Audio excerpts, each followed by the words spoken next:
హైదరాబాద్ లో జరగబోయే మనీ మంత్ర money manifestation classes కి ఇప్పుడే కాల్ చేసి రిజిస్టర్ అవ్వండి.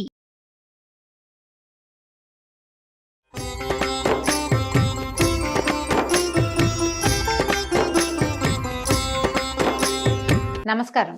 విష్ణు పురాణము 9వ రోజు పారాయణలోకి వచ్చాం. జడభరతుడు వీరరాజు అనే రాజుకి మోక్ష జ్ఞానాన్ని కలగజేస్తున్నాడు. ఇప్పుడు అతడు ఎట్లా కనపడుతున్నాడు? ఒక మూఢుడైన బ్రాహ్మణుడిగా కనిపిస్తున్నాడు. అలాంటి స్వరూపంలో ఉన్న భరతుడు రాజుకి ఏం చెప్పాడో చూద్దాం మనం. అయితే నువ్వు శిబికెక్కావు, ఇది దారువా వృక్ష అంటే కర్ర చెట్ట, దారు అయితే నిన్ను దారు ఎక్కావని అనరు. ఇది వృక్షం అంటావా వృక్షం ఎక్కావనరు. ఇది ఇప్పుడు దారులు చాలా చెక్కలతోటి తయారు చేయబడింది కాబట్టి దీనికి శిబిక అని పేరు. అప్పుడు నేను శిబికారూఢుడు అనాలి. నువ్వు మనం ఎలా ఉన్నాము అనే దాన్ని బట్టే అవతల వాళ్ళు మన ఏదైనా అంటారు. కానీ మనం అది ఎంతో కాలం అలా ఉండవు. ఇప్పుడు నువ్వు ఒక అందలం ఎక్కితే అందలం ఎక్కిన వాడు అంటారు, దిగాక నిన్ను అందలం ఎక్కిన వాడని అనలేరు కదా. అప్పుడు నువ్వు ఎక్కడుంటే అక్కడ. అలాగే ఆత్మ ఎక్కడుంటే ఆ పేరుతోటి పిలువబడుతుంది. చరాచర పదార్థాలన్నీ లోక సౌజ్ఞ చేతే మనకి భిన్న రూపాలుగా కనిపిస్తాయి. ఇప్పుడు ఒకే చెక్క ఒక చెట్టు నుంచి తయారు చేసింది ఒకటి బల్ల అవుతుంది, ఒకటి కుర్చీ అవుతుంది, ఇంకొకటి పీట అవుతుంది. ముక్కాలు పీట అవ్వచ్చు, 4 కాళ్ళ పీట అవ్వచ్చు. కానీ ఈ పీటకి మూలాధారం ఏమిటి? దారువు. ఆ దారువుకి మూలాధారం వృక్షం. కానీ పేర్లు ఎట్లా మారినాయి? అలాగే మనం కూడా అంతే, మానవులు కూడా అంతే. ఏ కాలంలోనూ ఎలాంటి మార్పుని పొందనిది ఆత్మే. దానికి బాల్యం లేదు, వృద్ధాప్యం లేదు. శరీరానికే అవన్నీ ఉంటాయి. ఇప్పుడు మన తల్లిదండ్రులకి మనం కొడుకు, కొడుకులకి నువ్వు తండ్రివి, భర్తకి భార్యవి లేదా భార్యకి భర్తవి, ప్రజలకి రాజువి. నువ్వెవరు? భార్యని భర్తని అని చెప్పామనుకోండి, మరి కుమారులకి తండ్రివి. ఒకే నేననే పదార్థము ఇన్ని రకాల పేర్లతోటి ఎట్లా పిలువబడుతోంది? ఎలా జరుగుతోంది ఇట్లా? ఇప్పుడు నువ్వు అహం, నేను అని చెప్పుకుంటాం. ఈ నేను అనేది ఇందులో చెవి నువ్వా, ముక్కు నువ్వా, కాలు నువ్వా, పొట్ట నువ్వా, ఏది నువ్వు? ఇవన్నీ కలిపితే నువ్వు. పోనీ నువ్వేమైనా శాశ్వతంగా ఉంటావా? క్షణం తిరిగితే ఏమవుతామో తెలీదు. ఆ తర్వాత ఈ నేను అని చెప్పుకున్నటువంటి శబ్దం ఏ శరీరం నుంచి వచ్చిందో ఆ శరీరము పోతుంది, శబ్దము పోతుంది. ఇలా వివరంగా మాట్లాడాడు. ఇప్పుడు సోహం అనేది ఎలా అన్వయిస్తుంది అంటే, రాజు ఆశ్చర్యపోయాడు. ఇదంతా నేను ఆలోచించలేదు. అయితే నేను నీ తాత్వికోపన్యాసం వల్ల నా మనసు పరిపరి విధాలుగా పరిగెడుతోంది. ఈ వికారాన్ని పోగొట్టు. వివేకానికి సంబంధించి నువ్వు చెప్పింది ప్రపంచంలో ప్రతివాడికి అన్వయించుకునేదే ఇది. అయితే పరమార్థమైనటువంటి శ్రేయస్వరూపం నాకు తెలియాలి. ఈ పరమతత్వ బోధకుడైన కపిల మహాముని అడిగి తెలుసుకుందామని బయలుదేరాను. నువ్వు కూడా అంతటి వాడుగానే నాకు అర్థమవుతున్నావు. ఇప్పటిదాకా నేనెవరు అన్న ప్రశ్న నాకు రాలా. మోక్షాన్ని సాధించాలని ప్రతి వాళ్ళు అంటూ ఉంటే ఇదేమిటి రోజు ఇలాగే ఉంటున్నావు? ప్రతిరోజు ఇదే పని చేస్తున్నావు, ఇంతే ఉంటున్నావు, ఇంకో రకంగా ఉండట్లేదు. అదేదో తెలుసుకుందామని బయలుదేరాను. నిన్నే నేను ఆచార్యుడిగా భావిస్తాను, అనుగ్రహించి నా కోరిక తీర్చమని అడిగాడు. అయితే ఈయన ఇంకా ఇందులో ప్రశ్నలు మార్చాడు చూడండి. ఓ రాజా, పరమార్థం గురించి చెప్పాలా, శ్రేయస్సు గురించి చెప్పాలా? శ్రేయస్సు పరమార్థం ప్రదం కాదు. శ్రేయస్సు యొక్క లక్షణాలు పరిపరి విధాలుగా ఉంటాయి. ఇష్టదైవాన్ని ఆరాధించి అభీష్ట సిద్ధిని పొందటం శ్రేయం అంటే అది.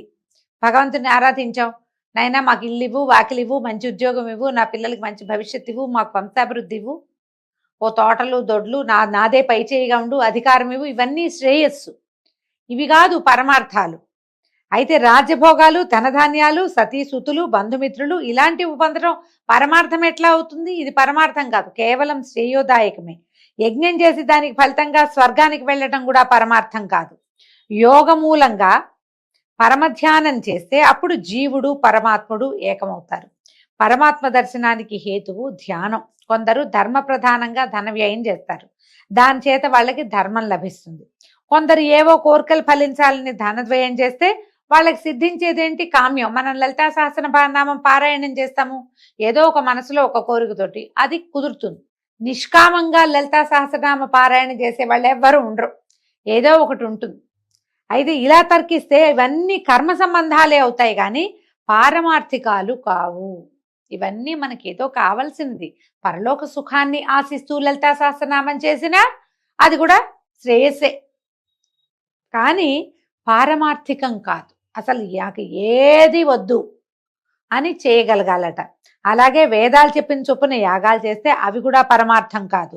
కేవలం కర్మఫలప్రదాలుగా కర్మ చేసిన దానికి ఫలితం లభిస్తుంది. ఘటానికి కారణం మన్ను, ఘటం కార్యం, అది మన్నే అవుతుంది. కానీ మరేమవుతుంది, ఒక కుండ చేసాము, దానితోటి దాన్ని ఏమంటారు, కారణం మట్టి. ఆ మట్టితోటి కుండ చేసాం, ఈ కుండ కార్యం అవుతుంది, అది మన్నే అవుతుంది. కానీ కుండ అయితే మాత్రం మట్టి కాదు, మట్టే కదా. కుండ అని పేరు పెట్టాం, కానీ అది దేంతో నిర్మించబడింది, మన్నుతోటే. అది మట్టే, అది మట్టిలోనే కలుస్తుంది. ఈ రీతిగా చేసే యజ్ఞాలు అంతరించేవే కానీ స్థిరాలు కావు. మరి వాటిని పరమార్థికాలుగా ఎలా నిర్ణయించగలుగుతాము? దేశకాలాలకు అధీనములై కర్మల వల్ల పట్టే ఫలితాలు నీటి బుడగల్లాగా అంతరించిపోతాయి, కానీ వాటిని పరమార్థ రూపంగా చెప్పలేము. పరమార్థ రహస్యాన్ని సూక్ష్మంగా చెప్తారు. ఇది కొంచెం పెద్ద మ్యాటర్ కదండి, కానీ సూక్ష్మంగా చెప్తానంటున్నారు. పరమార్థ తత్వం నిత్య శుద్ధం, ఒంటరిగా ఉండి అంతటా వ్యాపించి ఉంటుంది. శాశ్వతమైన సుఖస్థితిని కలిగిస్తుంది. కైవల్యమునందు విహరిస్తూ ఉంటుంది. మాయకి అతీతము, నిర్గుణము, జననము మరణము లేనిది. పేరు జాతి తన పెర భేదం లేకుండా అద్వైత రూపంగా ఉంటుంది. వాయువు వేణురంధ్రాలలో షడ్జాది స్వరాల వివిధ గతులతో ఒప్పినట్టుగా ఒక్కొక్కప్పుడు అది భిన్నత్వాన్ని కూడా వహిస్తుంది. ఒకే గాలి చూడండి, ఫ్లూట్లో ఊదితే 36 రకాల గాలు ఏం లేవు, ఒక్క స్వరమే, ఒకటే. అది ఉన్న హోల్స్ నుంచి ఒక్కో దాంట్లో నుంచి ఒక్కొక్క స్వరం లాగా వినపడుతుంది. బ్రహ్మాది భేద రూపాలన్నీ పరమాత్మనివే కానీ వేరుగా చెప్పదగినవి కాదు. బాహ్య అభ్యంతర ప్రవృత్తుల వల్ల ఆ ఏక పదార్థానికి రూపభేదాలు కలుగుతాయి. ఇది పరతత్వము, ఏకరూపం. ఇదంతా విని ఆలోచిస్తున్నాడు ఆయన. ఇదో తెలిసినట్టే ఉంది, ఏమీ తెలియనట్టుగా కూడా ఉంది. అయితే అప్పుడు ఈయన చెప్పాడు, జడభర్తుడు ఒక ఇతిహాసాన్ని చెప్పాడట ఈ అద్వైత బోధకి. బ్రహ్మమానసపుత్రుడు రుభుడు అనే ఆయన, ఆ రుభుడు అనే మునిపుంగవుడు ఉండేవాడట. అతనికి పులస్త్యనందనుడు నిదాకుడు అనేవాడు శిష్యుడుగా ఉండేవాడు. వాడికి అద్వైత విషయం తప్ప సమస్త సుజ్ఞాన విషయాన్ని ఉపదేశించాడట ఈ రుభుడు అనే ఆయన. తదుపరి పౌలస్త్యుడు గురుశాసనాన్ని అనుసరించి, ఇది నా పులస్త్యుని యొక్క కుమారుడు, ఏం చేశాడట, గృహమేధ అయ్యాడు, వివాహం చేసుకుని గృహస్థ అయ్యాడు. నివాసం దేవికా మహానది తీరంలో ఉన్న వీరనగరానికి వెలుపల ఒక భార్యతో కలిసి ఒక ఉద్యానవనంలో నివసించేవాడు. కొంతకాలానికి ఈ రుభుడు ఏం చేశాడట, అద్వైతం గురించి బోధించడానికి శిష్యుడి దగ్గరకు వచ్చాడు. అదే సమయంలో ఈ నిదాకుడు విశ్వదేవం అనే హోమాన్ని నిర్వహించి వెలుపలకు వచ్చి చాలా కాలం అయ్యేందువల్ల గుర్తించలేకపోయి గురువు గారిని గుర్తుపట్టలేదట. అతిథి అనుకుని సాదరంగా ఆహ్వానించి అర్ఘ్యం పాద్యం ఇచ్చి, ఆయన వంట అయింది, అలసిపోయినట్టు కనిపిస్తున్నారు, భోజనం చేయొచ్చు అంటే అడిగాడు, భోజనం చేయండి అని అడిగేశారు కదా. ఆ రుహుడు అన్నట, నేను నీచమైన పదార్థాలు తిన్ను, ఇప్పుడు సిద్ధంగా ఉన్న ఆహార పదార్థాలు ఏమిటో చెప్పు, మీ ఇంట్లో ఏముండారో చెప్పమన్నాడు. ఈయన కమ్మని వాసన కలిగిన పదార్థాలు, రస పదార్థాలు, దోశలు, మినపగార్లు, గోధుమ పిండి వంటలు ఉన్నాయని నిదాకుడు చెప్పేట. అప్పుడు ఈ రుహుడేమన్నాడు, నువ్వు చెప్పినవన్నీ నాకు ఇష్టం లేవు, మంచి మృష్టాన్నాలు లేకపోతే నేను ఆరగించను, ఇవన్నీ చప్పటివి, ఇవి నేను తిన్ను అంటే, సరే ఏమన్నాడు, నిదాకుడు భార్యని పిలిచి, అబ్బాయి చూడు, ఈయనకి ఇష్టమయ్యేలాగా రుచికరమైన పదార్థాలు ఉండు, ఈ చప్పటివి కమ్మటివి కాకుండా అని చెప్పేసరికల్లా ఈవిడ ఏం చేసిందట, మళ్ళీ వంట చేసి భర్తకి ఆయనకి చక్కగా రుచికరమైన వంటని వడ్డించిందట. అప్పుడు ఈయన నిదాకుడు అడిగాడు, అయ్యా ఆహార పదార్థాలన్నీ నచ్చాయా, మీకు బడలికి తీరిందా, ఆకలి తీరిందా, మీరు ఎక్కడి నుంచి వచ్చారు, ఎక్కడికి వెళ్ళబోతున్నారు, మీ నివాసం ఎక్కడండి అన్నప్పుడు ఈయన రుభుడు చెప్పాడట గురువు చిరునవ్వుతో, భరించరాని ఆకలితో ఉన్నవాడికి ఆహారం తృప్తి కలిగిస్తుంది కదా, మనకు చచ్చేలా ఆకలిస్తుంది, అప్పుడు ఆహారం రుచి. ఆకలి లేని వాడికి ఆహారం ఏమిటి, తృప్తి ఏమిటి, నాకు ఆ రెండింటి సంబంధం ఎప్పుడూ లేదు. పృథివీ వలన కలిగిన ధాతు సమూహాన్ని, జలమును జఠరాగ్ని దహిస్తుంది. ఆకలి దాహం దేహధర్మాలు, ఆ వికారాలు నాకు ముందు ఎప్పుడూ లేవు, ఇప్పుడు లేవు, కనుక నాకు తృప్తి అనేది ఎప్పుడు తృప్తిగానే ఉంటాను నేను. దీనివల్ల పెరిగింది, దానివల్ల తగ్గింది ఏం ఉండదు. తుష్టి పుష్టి అనేవి చిత్తధర్మాలు, విశిష్ట చిత్తులైన వాళ్ళని అడుగు, వాటిని వివరించి చెప్తారు, అవి పరమాత్మకి ఉండవు, అంతా ఒకటే సారం, ఇది రుచి అరుచి అలాంటివి ఏమి ఉండవన్నాడు. ఇక నువ్వు నేను మిత్రుడు శత్రుడు అనే విచక్షణ లేక సర్వము అచ్యుత స్వరూపం అనేలాగా ప్రవర్తించు, ఐహిక వాంఛలకు మనసియ్యకు అని చెప్పగా నిదాకుడు అడిగాడట, అయ్యా నువ్వెవరు, నీ పేరేమిటని అడిగితే, ఓరి నేను నీ గురువుని, నిదాయమైన రుభుడని, ఆత్మతత్వాన్ని ఉపదేశించాను, సుఖివై ఉండు అని రుభుడు వెళ్ళిపోయాడు. ఆ విధంగా నిదాకుడు నిదానంగా గురువుగారు చెప్పిన విధంగా ప్రవర్తించి ముక్తుడయ్యాడట. అంటే ఏం చేశాడు? సర్వాంతర్యామి భగవంతుడు సర్వాంతర్యామిని గ్రహించి బంధువని శత్రువని లేక సమాన బుద్ధిగా ప్రవర్తించి ముక్తుడయ్యాట. అప్పుడు ఈయన చెప్తున్నాడు జడభరతుడు వీరరాజుకి, నువ్వు కూడా అలా ప్రవర్తించు అని జడభరతుడు చెప్పగా రాజు బ్రహ్మతత్వ జ్ఞాని అయి ప్రవర్తించి విష్ణు సాయుధ్యాన్ని పొందాడు. జడభరతుడు ఆ జన్మలోనే ఆత్మతత్వ జ్ఞాన బలంతో ముక్తి పొందాడు. ఈ జడభరతోపాఖ్యానం చదివినా విన్నా మోహభ్రాంతులకు చిక్కక ఆత్మజ్ఞానం కలిగి చరితార్థులవుతారు. ఇది విశేషమైన గాథండి, కొంచెం నిదానంగా వినవలసింది. ఇందులో కథ కంటే పరతత్వ జ్ఞాన బోధ ఎక్కువగా ఉంది. మనము శీతోష్ణాదులు అబ్బా చలిగా ఉందని వేడినీళ్ళ స్నానం, అబ్బా వేడిగా ఉందని చన్నీళ్ళ స్నానం చేస్తాం.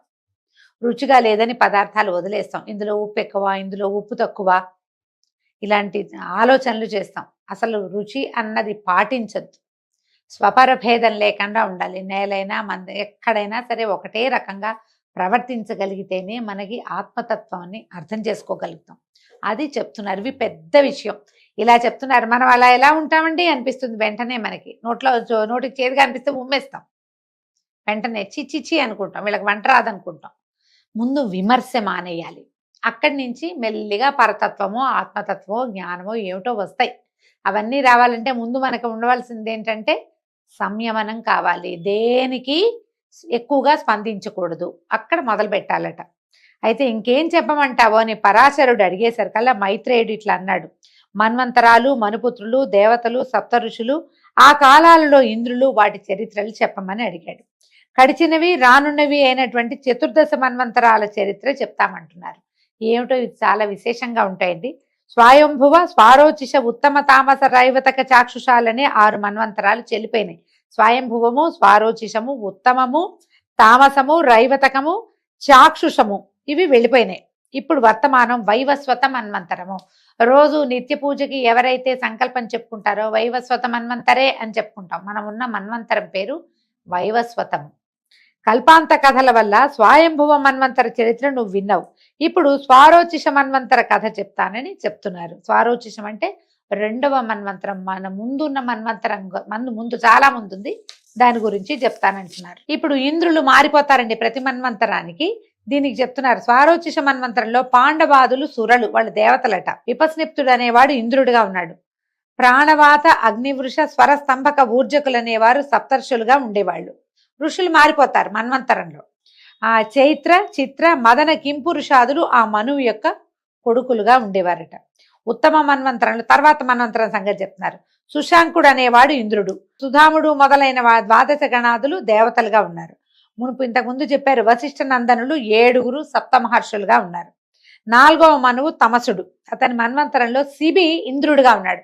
ఇవి మారుతూ ఉంటారు. మనకి భవిష్యత్ బ్రహ్మ ఆంజనేయుడు అని చెప్పుకుంటాం మనం. భవిష్యత్తులో బ్రహ్మదేవుడు ఎవరంటే మనకి ఆంజనేయుడు భవిష్యత్ బ్రహ్మ.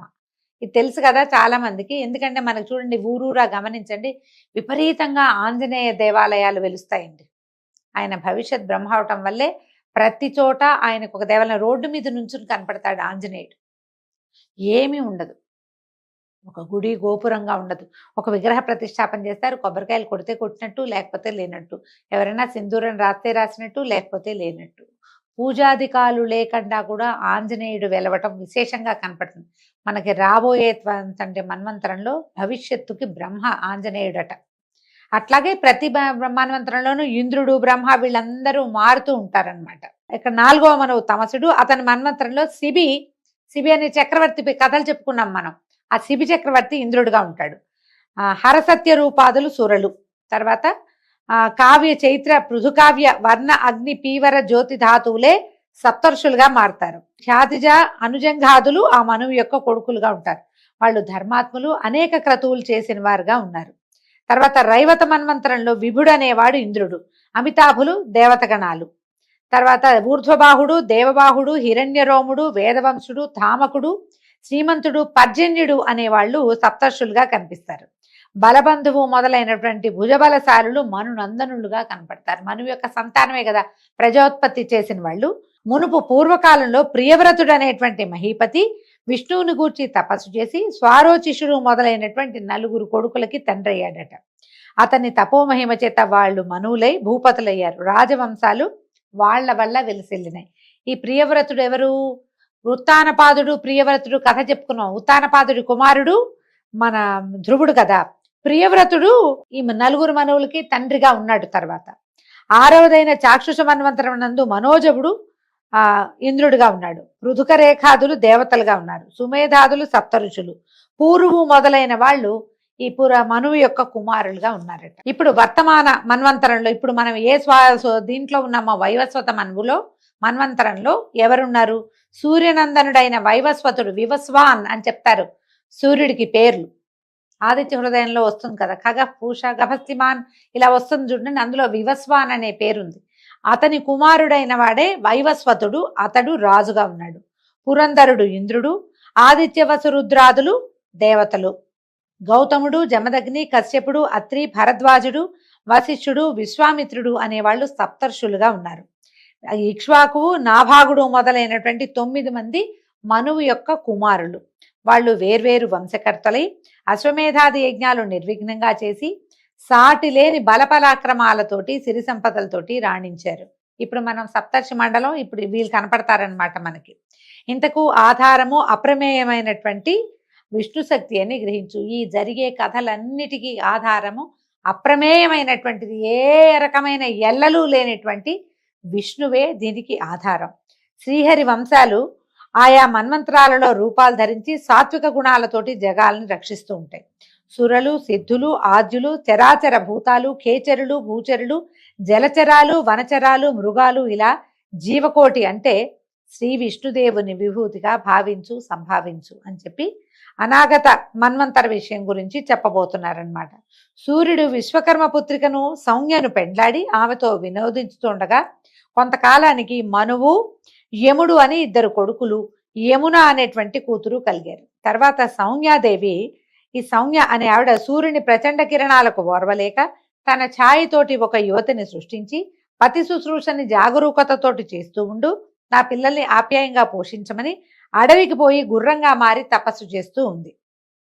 అప్పుడు ఛాయ సౌమ్యలాగానే పతిని సేవిస్తూ అలడిస్తూ ఉండగా ఆయన చాలా ప్రేమగా సంజ్ఞగానే భావించి అనుకూలంగా ప్రవర్తిస్తూ ప్రేమాతిశయంతో ఉండేవాడు. కొంతకాలానికి ఛాయకి మనువు, శనైశ్వరుడు అనేటువంటి 2 కుమారులు, తపసి అనే కూతురు కూడా పుట్టారు. వీళ్ళు క్రమంగా పెరుగుతూ ఉండగా అయితే తపసిని తపతి అనే పేరుతోటి కూడా చెప్తారు. అయితే ఈ ఛాయ తన పిల్లల్ని చూస్తున్నట్టుగా తన పైనున్న 2 పెద్ద పిల్లల్ని చూడకపోవటం గమనించి ఒకనాడు కోపావిష్టుడైన ఈయన కేకలేశాడు. మనువు, తల్లివైన నువ్వు పిల్లలందరినీ సరిగా చూడక మా యందు పక్షపాతంతో ఉంటున్నావు, ఏమిటి బుద్ధి, నువ్వు ఎందుకు ఇట్లా ప్రవర్తిస్తున్నావని యముడు అంటే పెద్ద కుమారుల్లో ఒకడైనటువంటి యముడు ఛాయని అనరాని వినడాని పరుషవచనాలతో నొప్పిస్తే ఏం చేసిందట, తాళలేక నొప్పించి అన్నాడు. అనేసరికల్లా ఆవిడ కూడా కేకలేసరికల్లా యముడు తాళలేక తిట్లు భరించలేక ఛాయను ఒక తన్ను తన్నేట. ఆ అవమానం భరించలేని ఛాయ నీ పాదాలు బరువైపోగాక అని శపించిందట.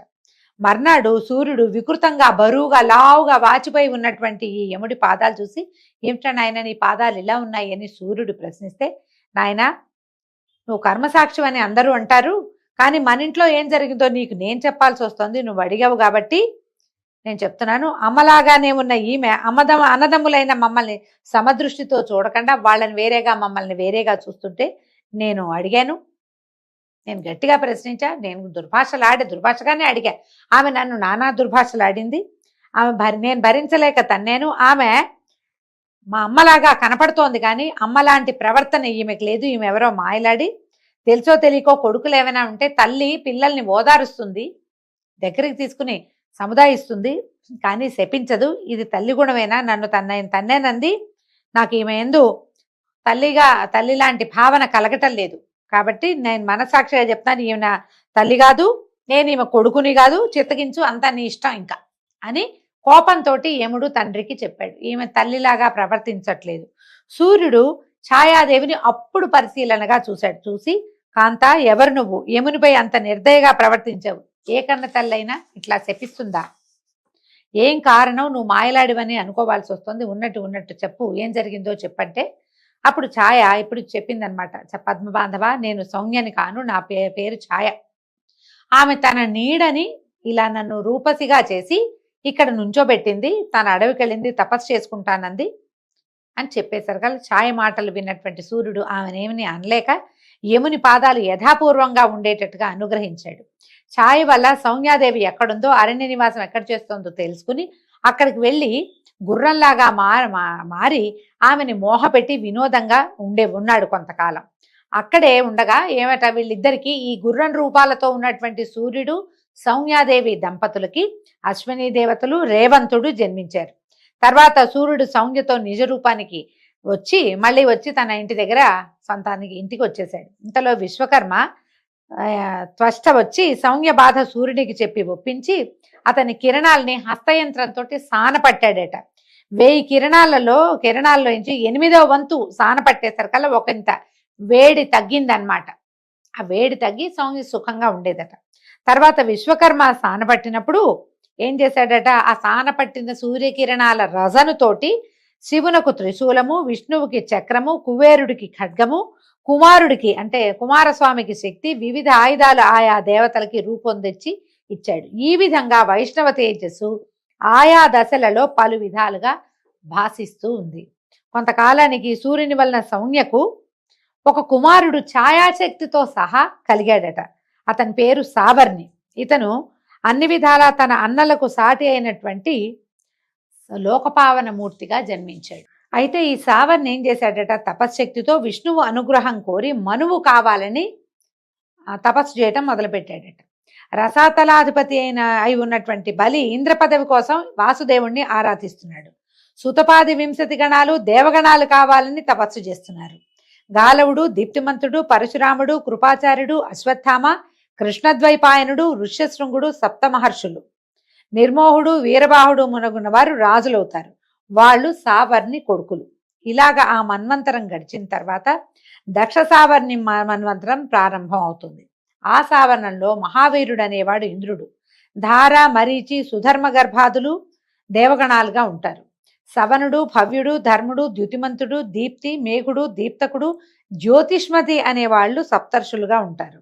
దివ్యకేతువు, మహాకేతువు మొదలైన ఆ మనువు కొడుకులు రాజులవుతారట. తదాదిగా బ్రహ్మసావర్ణి మంత్రం వస్తుంది. ఇంకా ఎన్ని మన్వంతరాలు మారతాయో చూడండి. దాని యందు శాంతి అనేవాడు ఇంద్రుడుగా, సుఖాత్ముడు, ధర్మాదులు 100 సురలుగా దేవులుగా ఉంటారట. సహ్యుడు, నాభాగుడు, సంతుక్తి, సత్యకేతువు మొదలుగా 7 ఋషులు, సుక్షేత్ర ప్రముఖులు, బ్రహ్మసావర్ణి కొడుకులు 10 మంది పరిపాలకులు అవుతారు. ప్రతి మన్వంతరంలోనూ ఇలా ఇంద్రుడు మారతాడు, మనువులు మారతారు, మను కుమారులు మారతారు, దేవతలు మారతారు, సప్తర్షులు మారుతూ ఉంటారు. తదాదిగా విష్ణు సావర్ణి మన్వంతరం, తర్వాత రుద్ర సావర్ణి మన్వంతరం వస్తుంది. ఈ విధంగా మనకి మన్వంతరాలు తిరుగుతుంటే మన్వంతరాలని బట్టి వీళ్ళందరూ మారటంతో మనం ఇప్పుడు వైవస్వత మన్వంతరే, కలియుగే ప్రథమ పాదే, జంబూద్వీపే, భరతవర్ష, భరతఖండే అని చెప్పుకుంటాం. మన తర్వాత మన్వంతరం వాళ్ళు మళ్ళా ఆ మన్వంతరంలో ఎవరెవరు ఉంటారో వాళ్ళని ఋషులుగా, వాళ్ళని బ్రహ్మగా భావించి పూజా విధానాన్ని, జీవన విధానాన్ని నడుపుతారు. వాళ్ళకి అవన్నీ తెలియచేయడానికి ఈ ఋషులే పూనుకుని, ఇప్పుడు మనం ఇది చదువుకుంటున్నాం కదా విష్ణు పురాణం. ఈ పురాణం ఎక్కడి నుంచి వచ్చింది? మన తాత ముత్తాతలు కల్పించింది కాదు. అంతకు ముందు ఋషి ప్రోక్తంగానే ఇవన్నీ బయటకు వచ్చినాయి. ఎవరైతే సప్తర్షులుగా ఉంటారో వాళ్ళల్లో ఒకరిద్దరు దేనికి పూనుకొని భూమి మీద జన్మించినటువంటి ప్రజాపతుల సంతానానికి జ్ఞానబోధ చేస్తారు, కర్మలన్నీ బోధిస్తారు, యజ్ఞయాగాదులు నియమనం చేస్తారు. ఈ యుగంలో ఎట్లా ప్రవర్తించాలో ఆ నియమాన్ని బోధిస్తారు. దాని ప్రకారంగా యుగ ధర్మాలు నడుస్తూ ఉంటాయి. దీంతో ఈరోజు పారాయణ పూర్తయిందండి. రేపు ఉదయం మళ్ళీ విష్ణు పురాణం తర్వాత భాగంలోకి వెళ్దాము. నమస్కారం.